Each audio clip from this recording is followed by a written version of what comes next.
মা, আমাদের বাড়ির যজ্ঞ তো বসাবে, কিন্তু রান্না বান্না ও কি হবে না নাকি? হ্যাঁ মা, যজ্ঞর সাথে কি আমাদের বাড়িতে রান্না বান্নাও হবে? রান্না হলে কিন্তু আমি অনেক খাবার খাবো। হ্যাঁ বাবা, ভেবেছি তো তাই। তোদের বাবা রান্না বান্নার আয়োজনও করবে। কি মজা, কি মজা, আমাদের বাড়ি রান্না হবে। গিন্নি, তা বলি রান্না বান্নার আয়োজন তো করতে হবে নাকি? কিন্তু 100টা মুরগি পাবো কোথায়? এখন বাজার থেকে আর মুরগি তো কেনা যাবে না, বাজারে সব রোগা মুরগি আসছে। আমিও তাই ভাবছি, এতগুলো মুরগি কোথায় পাবে? একটা কাজ করো, আমাদের হবু কাকাকে বলো গ্রাম থেকে কিছু মুরগি জোগাড় করতে।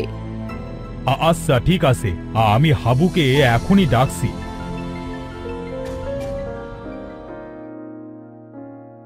আরে ঠাকুর মশাই যে, তা আপনি চলে এসেছেন? হ্যাঁ তা তো এলাম। গিন্নিমা আমাকে খবর দিয়েছিল তোমাদের বাড়ি আসবার জন্য। ও আচ্ছা আচ্ছা, বুঝলাম বুঝলাম। তা আসুন ঠাকুর মশাই, বসুন। আপনার সাথে কিছু জরুরি বিষয় আলাপ করবার আছে।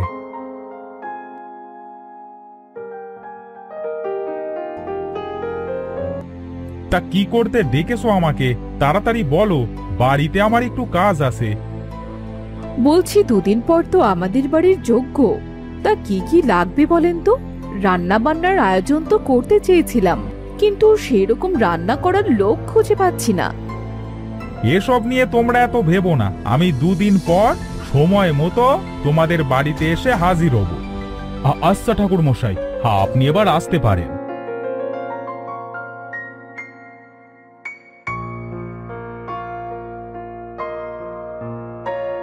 হাবু, এই হাবু, এইদিকে আয় দেখি, শুনে যা একটু।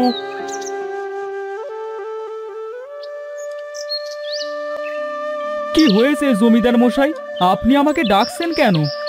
এই দুদিন পর জানিস তো বাড়িতে যজ্ঞ আছে। যজ্ঞে আমার 100টা মুরগি দরকার। গ্রামের দিকে যা, দেখ কোথায় ভালো মুরগি পাওয়া যায়। কালকের ভেতরে 100টা মুরগি জোগাড় করে আনবি, কেমন? আচ্ছা জমিদার মশাই, আমি কালকের ভেতরে 100টা মুরগি জোগাড় করে আনবো।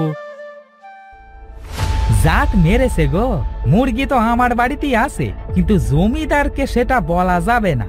জমিদার যদি আমাকে টাকা না দেয়, এখনই বাড়িতে গিয়ে সব মুরগি আমাকে সরিয়ে ফেলতে হবে। এই ভোলা, কোথায় যাচ্ছিস? কাল সকাল সকাল কাজে চলে আসিস। জি জমিদার মশাই, আমি কাল সকাল সকাল কাজে চলে আসব।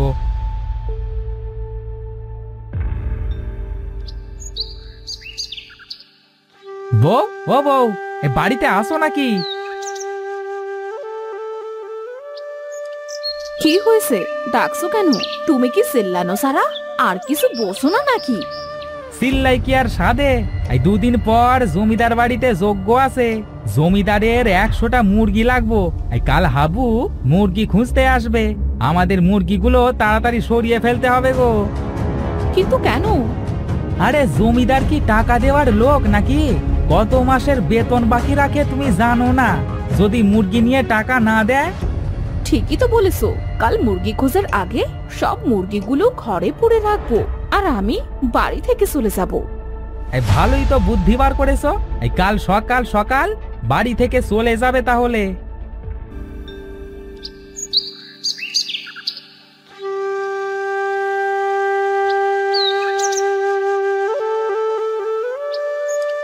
এত মুরগি আমি কোথায় খুঁজে পাবো?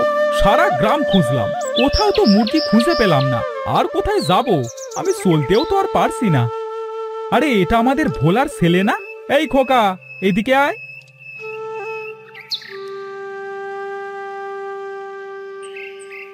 কি হয়েছে কাকু, আমাকে ডাকছো কেন? দেখছো না আমি খেলছি? তুই আমাদের ভোলার ছেলে না? হ্যাঁ বাবা, বলতো এই তোদের বাড়ির আশেপাশে কোথাও মুরগি পাওয়া যাবে? হ্যাঁ, আমার 100টা মুরগি লাগবে। হ্যাঁ আমাদের অনেক মুরগি আছে, কিন্তু বাবা বলেছে সেগুলো বিক্রি করবে না। ও, কিন্তু কেন? তা তো জানি না। আচ্ছা ঠিক আছে, তাহলে আমি বাড়ি ফিরে গেলাম। আমি যে এসেছিলাম তা তোর বাবাকে যেন বলিস না।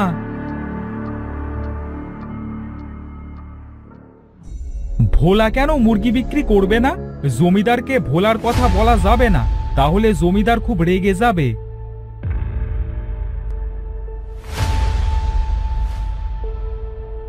ঠাকুর মশাই, এখনো মুরগি জোগাড় করা হয়নি গো, তুমি আজ কি রান্না করবে?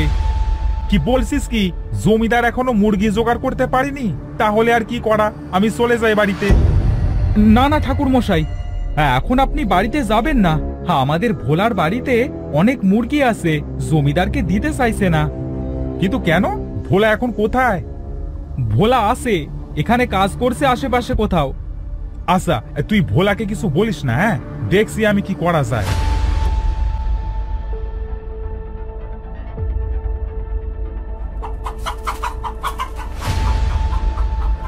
কে এই ভদ্রলোক? দেখে তো অনেক বড় লোক বলে মনে হচ্ছে। তা আমাদের বাড়িতে কি করতে এসেছে? এ বাড়িতে কি কেউ নেই? কোথায় গেছে সবাই? মা বাড়িতে নেই, আর বাবা জমিদার বাড়িতে কাজে গেছে। কি বলবে আমাকে বলো। আর কে তুমি? আমি মুরগি কিনতে এসেছি। জমিদার বাড়ির বিশেষ অতিথি আমি। তোমার বাবা আমাকে পাঠিয়েছে মুরগি নিতে। আমার 100টা মুরগি দরকার। আমাদের বাড়িতে অনেক মুরগি আছে, 100টার উপরে। তোমার যে কটা খুশি নিয়ে যেতে পারো। এই তো খুব ভালো ছেলে, কিন্তু আমি তো সাথে করে কোনো টাকা নিয়ে আসিনি। তুমি মুরগি দাও, বুঝলে? তোমার সব টাকা আমি তোমার বাবার কাছে দিয়ে দেব। আচ্ছা ঠিক আছে, নিয়ে যাও। হ্যাঁ, বাবা যখন বলেছে তাহলে তুমি সব নিয়ে যাও।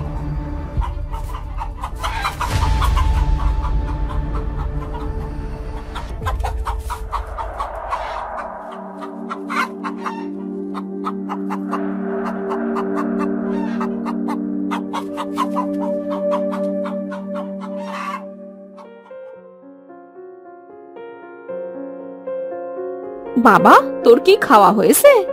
হ্যাঁ মা, হ্যাঁ, আমার খাওয়া তো সেই কখন শেষ হয়ে গেছে। মা জানো, হ্যাঁ, জমিদার বাড়ি থেকে বড় লোক একজন লোক এসেছিল আমাদের বাড়িতে। কি করতে? মুরগি কিনতে। বাবা তাকে পাঠিয়েছিল, আমি 100টা মুরগি দিয়েছি। আরে গর্ধব ছেলে, তুই এটা কি করলি? আমার তেলের লাভ খুলিতে দিলি?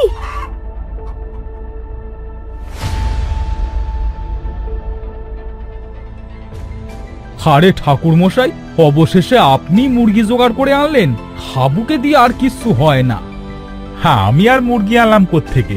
এই ভোলা তো তোমাকে 100টা মুরগি উপহার দিয়েছে যজ্ঞের জন্য। আরে তাই নাকি? ভোলা মুরগি পোষে? তা তো কোনোদিন বলেনি। হ্যাঁ, আসলে জমিদার মশাই, এই কাল অবধি মুরগিগুলো সব ছোট ছোট ছিল। আপনার যজ্ঞের কথা শুনে মুরগিগুলো হঠাৎ মনে হয় বড় হয়ে গেল, তাই বলার সময় পাইনি আর কি। হ্যাঁ, এবার বুঝেছি। সেদিন হাবুকে মুরগি খুঁজবার কথা বললে তুমি কেন তাড়াতাড়ি বাড়ির দিকে যাচ্ছিলে।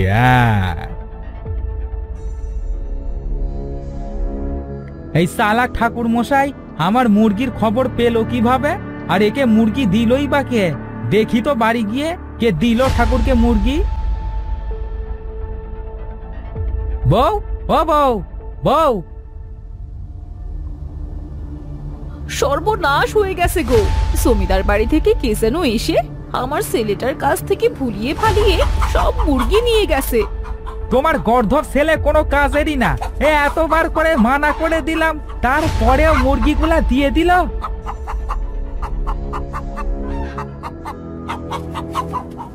ও বাবা, আমি কি জানতাম নাকি? ওই লোকটা তো ছদ্মবেশে এসেছিল, অনেক বড় লোক দেখা যাচ্ছিল। সে বলল তুমি তাকে পাঠিয়েছো আর তোমার কাছে টাকা দিয়ে দেবে, তাই আমি মুরগিগুলো দিয়ে দিলাম। খুব ভালো করেছিস। আমি এবার জমিদার বাড়ি গেলাম, না হয় আমাকে সবাই খুঁজবে।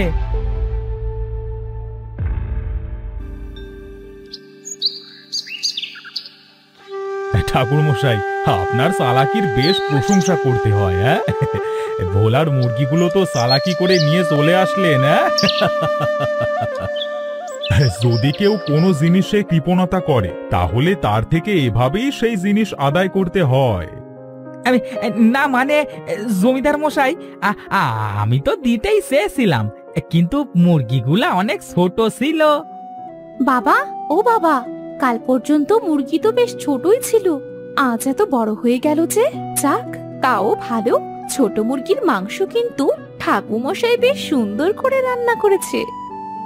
বুঝেছো ভোলা, আমি তোমাকে ঠকাবো না। তোমার মুরগির সঠিক মূল্য আমি তোমাকে দিয়ে দেবো। হ্যাঁ, তোমরা সবাই তাড়াতাড়ি খাওয়া শেষ করো।